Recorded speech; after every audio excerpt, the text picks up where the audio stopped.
Siamo qui a denunciare un fatto gravissimo. Una manifestazione indetta per portare i cittadini in piazza per lottare per la cosa pubblica e per la sanità pubblica è stata strumentalizzata da alcuni gruppi di potere, da alcune lobby, per sfruttarla a uso personale e elettorale. Sul palco è salito un candidato sindaco e gli altri non sono potuti salire. Ero l'unico che chiedeva di dare la parola a tutti e la parola è stata data a uno solo. Questa cosa è di una gravità estrema, il che significa che c'è, perché gli altri non si sono nemmeno lamentati, e questa è la verità, gli altri candidati sindaci non si sono lamentati. Allora io lo capisco qual è il problema, che io ho da dire alla piazza, io ho da dire la verità alla piazza e a me non la vogliono far dire. Emilio Izzo, candidato sindaco per Isernia domani. Mercoledì scorso si è avuta a Campobasso la manifestazione a favore della sanità pubblica. Cosa è accaduto?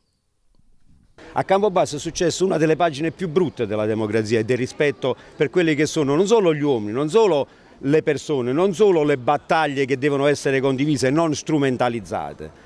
Ma c'è stata scritta una pagina brutta per quello che è anche il rapporto che ci deve essere quando c'è una competizione leale, perché se tu non fai parlare un tuo competitor allora c'è un problema, e il problema qual è? E lo sanno tutti, che quando parlo io è talmente chiaro, è talmente cristallino che dietro non c'è niente, ormai lo hanno imparato in tutti gli angoli di questa regione. Allora qual è l'unico modo per non far arrivare la mia voce? Farmi tacere. Certo io non mi metto a fare le pagliacciate che salgo sul palco così come hanno fatto, ahimè, anche gli amici 5 Stelle che hanno preso il microfono e hanno parlato, o forse magari hanno ragione loro, no, io questo non lo faccio, però quando è il momento giusto poi queste cose le denuncio. È successa una cosa incredibile, è stata strumentalizzata una manifestazione che era di tutti, lì non c'era un colore preciso, non c'era una persona precisa per quando ha parlato uno solo dei candidati e questo è gravissimo, lì c'erano tutti e però se gli altri gli è stata negata la parola e in modo particolare la mia parola che sono membro fondatore insieme a Nicola Lanza del Forum per la Sanità. Allora questo evidentemente va sottolineato perché sennò qualcuno non ha capito quello che sta accadendo.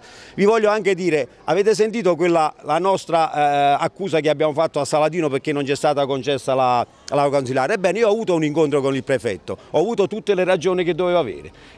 Ovviamente per uscirsene elegantemente è che non ci eravamo capiti, c'era poco da capire, c'era una richiesta e a quella richiesta no. Difatti noi adesso ripeteremo la richiesta e noi faremo la nostra manifestazione nel Consiglio, nell'aula del Consiglio, ma queste cose se non si dicono non si riesce a capire che evidentemente rispetto all'unica, è inutile che vi state a inventare storie, sono ormai anni che io faccio questo per strada e nessuno è mai venuto ai miei confronti, allora è inutile dire questa la mia è l'unica voce libera, non condizionabile e non si può zittire perché anche oggi se voi non c'eravate io continuavo a fare il mio tour nelle vie, nelle strade, nelle case e non a chiedere il voto, a dire quello che è accaduto. E per dire quello che è accaduto ci vuole anche la vostra collaborazione, ma non serve che parli io da solo. Voi dovete dire in modo disincantato e anche distaccato le cose che accadono. C'è stata una manifestazione che era di tutti, io gridavo sotto al palco perché la parola si deve dare a tutti e invece l'hanno tolta solo a me. Ci sarà un motivo?